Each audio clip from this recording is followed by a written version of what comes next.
Hi everyone, so I can't just, well not just, I came back last night for my second viewing of Age of Ultron, New Avengers, and actually have our spoiler review up for that in the coming days. Mark's got that on his plate, and as I explained actually in movie news today, our last movie news this week, that Mark's been absent from the channel for a little bit, but he's going to start getting back on the channel more and start producing a bit more content, getting more of our old reviews up. So yeah, hopefully the review will be up in the coming days. I did do a short review for Age of Ultron in movie news this week, so if you want to give my general thoughts on that, yeah, you can check out movie news, the newest one.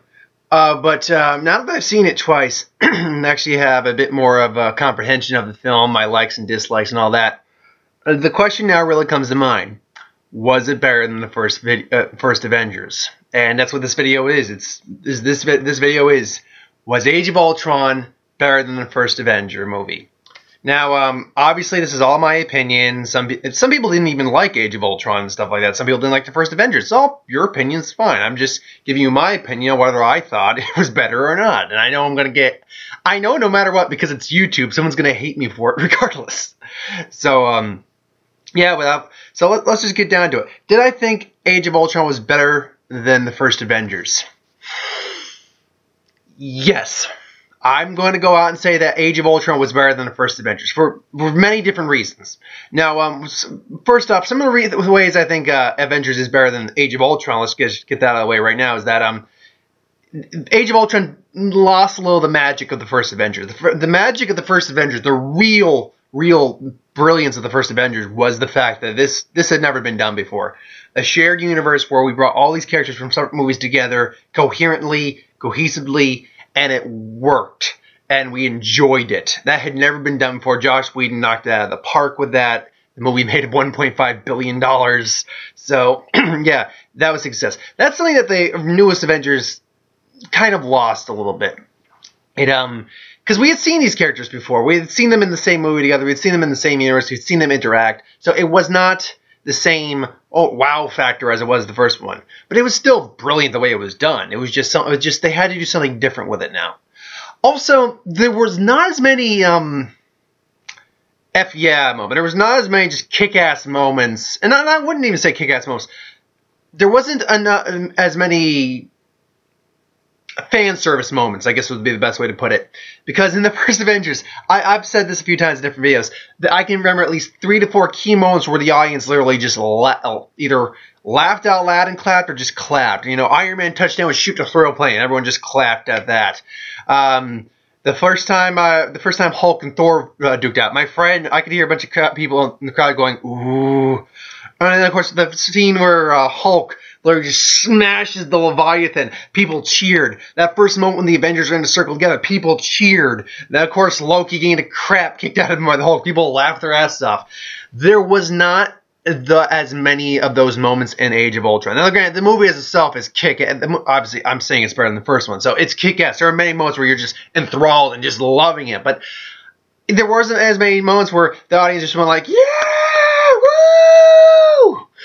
Great, there are a few key moments. I'm not going to I'm going to maybe try to do the best I can not to spoil anything, but I'll put a little disclaimer saying there's a few spoilers in there. And one of the key moments where people like clapped was the scene with the Vision. And I'm not going to spoil what that scene is, but there's a scene with the Vision where everyone, including everyone on screen in the movie, and everyone for a moment in the theater paused and realized what just happened, and we're like, we're all just laughing. Oh, that's great! It was just beautifully done. So yeah, there was not many of that, and some of the characters weren't utilized maybe as effectively, I would say, maybe as in the first one. Hulk wasn't, I think, used quite as well as in the first one. But again, it's a different type of movie. This is an apples to oranges comparison. It really is, because they're both fantastic movies, I think. But it's not the same type of movie. The Hulk didn't have as many of his moments as he did in the first movie. Granted, I mean, the Hulk versus the Hulkbuster fight takes place, and that alone is kind of like a giant just Hulk and Iron Man moment. But Hulk didn't necessarily have quite as much screen time. Granted, Banner had a lot of development, I think. Banner, because there's a whole relationship going on with him and Widow in the movie, and should they, shouldn't they? And I won't say how that's resolved. But we see the character of Hulk, I think, evolve a bit more in this movie than we did in the first movie. Captain America had a little bit of development, but I think we're saving most of Captain America's next development for Captain America: Civil War. And Scarlet Witch. We'll get to the twins in a moment, but Scarlett Johansson's Black Widow, she had a lot of character development. Tony Stark had a lot of decent character. Hawkeye got probably, I think, some of the best character development I've seen in the movie, making him from one of the least fan favorites of the first Avengers to probably one of the fan favorites of this movie. And that, I think, is great. I think that is, and that's where I'll get into where Age of Ultron, just transfer into where Age of Ultron beats out the first Avengers. The character dynamic in this movie, in the Age of Ultron, just flat out beats the Avengers. It does. Because the thing with the first Avengers is, we are getting introduced to the dynamic of these characters. These characters are basically meeting each other for the first time. A couple of them know each other, like Scarlett Johansson knows Tony Stark, Coulson knew Tony Stark, and so things along those lines. But, you know, Cap interacting with the Banner interacting with Robert Downey Jr., Hawkeye, Black Widow, all that. That was the first time we got those, and it was great. It was great to see those interactions, but now we see them, they've known each other for a while now, and we get to see them actually a bit more of a unit, a bit more of a family. Granted, they're still individual people with their own viewpoints and stuff like that. But they now have been working there long enough to reach the common goal, to understand. And they are friends. They are all friends when you look at them. You see them in the trailer. There's that party scene where they're all just trying to lift Thor's hammer. It's in the trailer, too, so that's not a spoiler at all.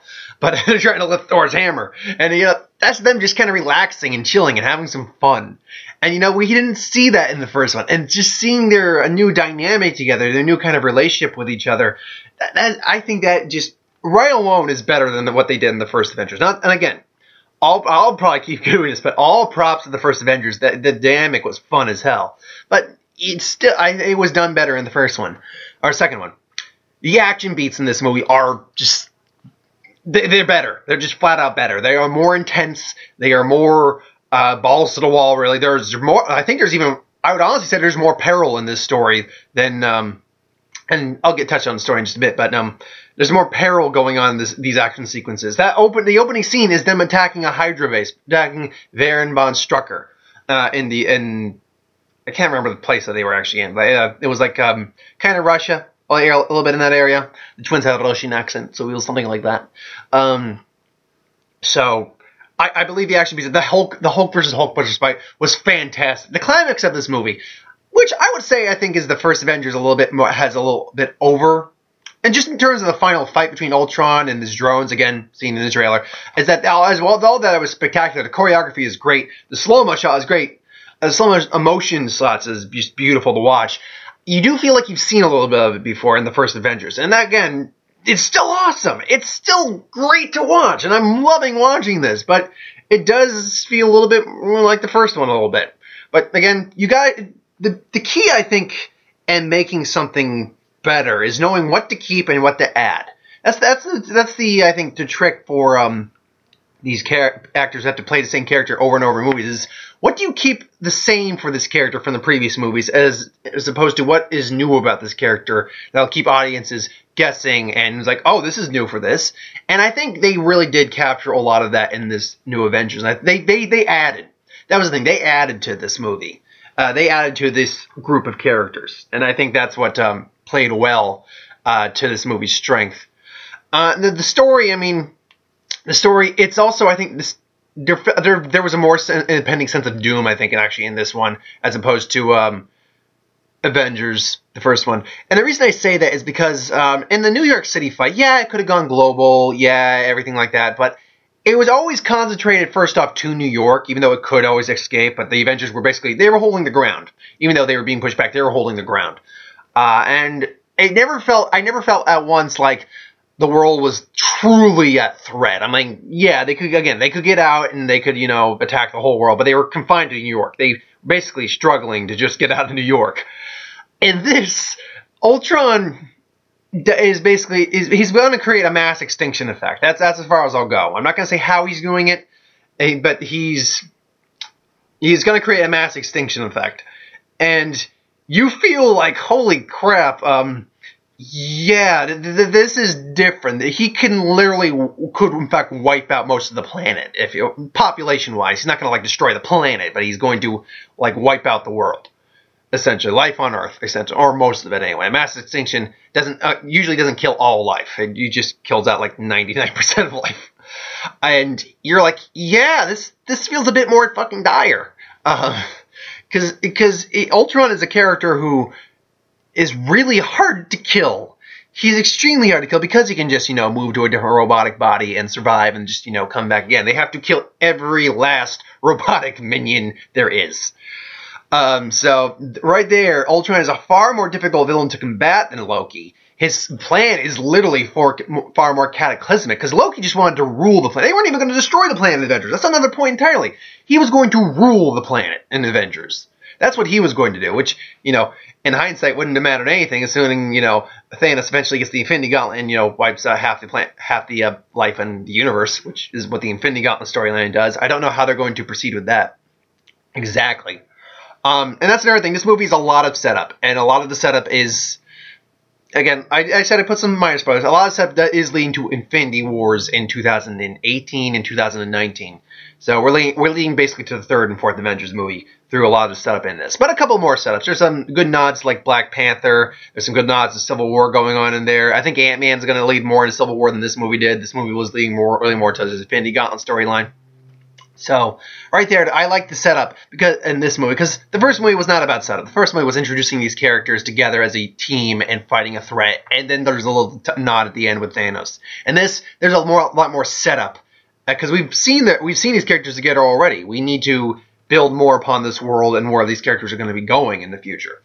So, right there, I think I think they did that better. And just in terms of setting up the universe farther more. And it did not bog the story down either, most of the setup. Some people will argue that one of the story plots involving Thor was a little not necessary.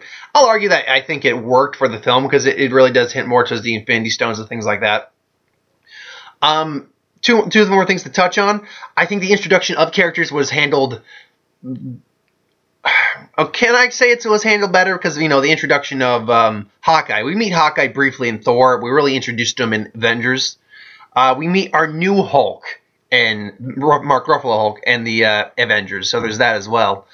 So it's tough to say, really, about introduction of new characters. But I think that the introduction of Scarlet Witch and Quicksilver was handled extremely well, especially if you've seen Captain America Civil War. I think it was handled extremely well.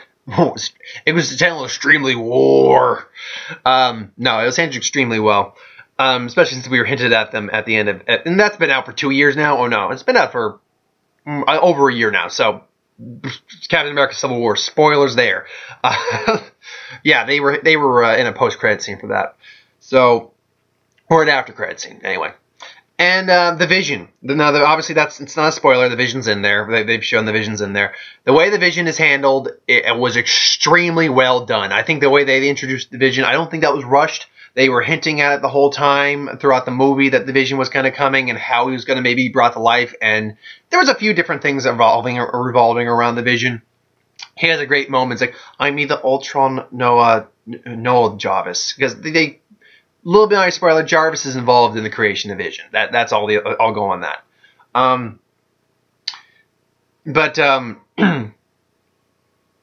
Where was I going with that? Oh yeah. He's like, I need the voice on was it? I am, and that's saying you're God more or less. And he's a pretty powerful character to the Vision. Yeah. So yeah, I wouldn't go off record saying that he's kind of godly in this world right now. Granted, things will change up pretty quickly once we get into Phase 3. And then, of course, I got to touch on Ultron. Ultron, I think, is one of the best Marvel villains to date. He wants to save the world, but he's going to destroy it to save it, more or less. He's going to destroy humanity. But he's very because he's voiced by James Spader, but he has the cynicism and quick wit of Tony Stark. And he's got some great one-liners in this. Just like, Captain America, it's like God's righteous right-hand soldier. Give me a break. I can't physically vomit in my mouth, but it's like, because nothing needs to be broken. Clearly, you never made an omelet. just some great one-liners. You know, he ends up accidentally injuring a person after he basically makes a comment about him being compared to Stark. He's like, "Do not compare me. I am not one of his puppets." It's like, "Ooh, I'm sorry. Ooh, I'm sorry. That will. Oh, I'm sure that'll be fine." It's like, just don't compare me to Stark. I'm like, I loved his when the twins kind of leave him at one point. Like Silver and Scarlet Witch. It's just like, wait, guys! Oh, they don't understand. just great. He's just got a wicked sense of humor, but he's still menacing. He's still gonna wipe out most of the planet. It's like he's a really solid villain that we have not got. I made a point in the brief review I did in my movie news that we haven't had a good Phase 2 villain other than him. I mean, what did we have? We had the Killington, we had the Mandarins in Iron Man 3, and they were all right. Thor Malekith sucked. Thor Dark World Malekith sucked. Loki was a better villain. He wasn't technically even the villain in that. Winter Soldier was actually okay. I do think Winter Soldier was a pretty good bad guy. And Ronan the Accuser was just not an interesting villain at all, I thought. But you know, and now we have Ultron. Ultron, I think, is probably among the best Phase 2 villains we've had, and even probably among some of the better Marvel villains in general we've had. So right there, I think, you know, now was he better than Loki? That's debatable. Loki's got a lot of charm to him and a lot of, you know, personality, but he's also, his goals are different because he's not completely evil. But even then, I don't think Ultron was completely evil because he wanted to save the world in his own way too. He just, you know, I know you mean well, but you just didn't think it through. You want the world to change. You want to save the world, but you don't want it to change. How is man needs to evolve and things like that. You know, in the long run, you're like, he wasn't truly evil, I don't think, either. He was just kind of more misguided. And I think that's where you can make the liken to Loki, but, you know, to each their own. If you like Loki better, I'm not going to argue if you like Loki better. Loki's still a great Marvel villain. So, I mean, overall, yeah, I have to say, I think I do like Age of Ultron better than the Avengers, but they are still fantastic movies. They still rank up in probably my favorite Marvel movies. If you ever check my top 5 Marvel movies, then that would have to be updated now. Now, would I say I like it better than Guardians of the Galaxy? Because I went on record saying I actually liked Guardians of the Galaxy better than Avengers. That's a hard one to tell. That's another video entirely. If I liked it more than Guardians of the Galaxy, because Guardians of the Galaxy was nothing more than pure adrenaline fun, whereas Avengers: Age of Ultron is fun. It is pure fun, but it's also there's a bleak storyline going in there about, you know, people, you know, we're gonna end the world at points here. You know, people are dying. People are dying in this movie too, folks, and there's no sugarcoating it. People are dying in this movie. So, yeah, that's my thoughts. Again, if you like First Avengers better, I'm not going to hate you for it at all. I completely see why you could like the First Avengers better than this new one. But I personally liked the new Avengers more than I did the first one. So thanks for watching. I hope you enjoyed. Like, comment, share, subscribe. As always, if you want us to review something, put it in the comments below. Let us know. We'll do a review of it at some point. And this week's going to be Maggie, though I'm probably going to end up catching Avengers one more time. At least one more time before it's at theaters, which it will stay in theaters for a good couple weeks, probably until like the end of May, more maybe even going into June. Yeah, so it's going to be Maggie, the Arnold Schwarzenegger zombie flick. And I know that sounds weird. It's a zombie drama about him playing a father and his daughter's afflicted with a zombie disease. So I know it sounds weird. The trailer looked really good. And yeah, I'm not sure if Mark will join me, because Mark's actually now going to be taking at least an extra day off in the week, like Thursdays, and that's usually the movie day for me, so he may be joining me more on reviews. He's going to be doing more content, getting more of our reviews up, so keep an eye out for our Age of Ultron review. I'm sure it'll be up in the coming days. And keep an eye out for more just content going on, because I loaned Mark a flash drive at one point, and he'll be getting our old reviews on the flash drive. So if he doesn't get those reviews up, I'll be getting those reviews up at some point in some time. And I know they're probably not going to have the same punch as they would have when the movies first came out, especially like the Civil War, Spider-Man, Amazing Spider-Man 2 review. But you know what? I'll get them up anyway, and I'm not sure if I'll replace our old reviews. I think I'll actually have them coincide just for self and just for the sake of views, for, you know, keep our views as high as they are, but also you know, if you didn't like, there's two different viewpoints. There's my solo viewpoint, and then there's the viewpoint as a group. So right there's two different ways to look at it. So I think I'll actually keep them both up, assuming we get them up. So thanks for watching. I'll see you next time.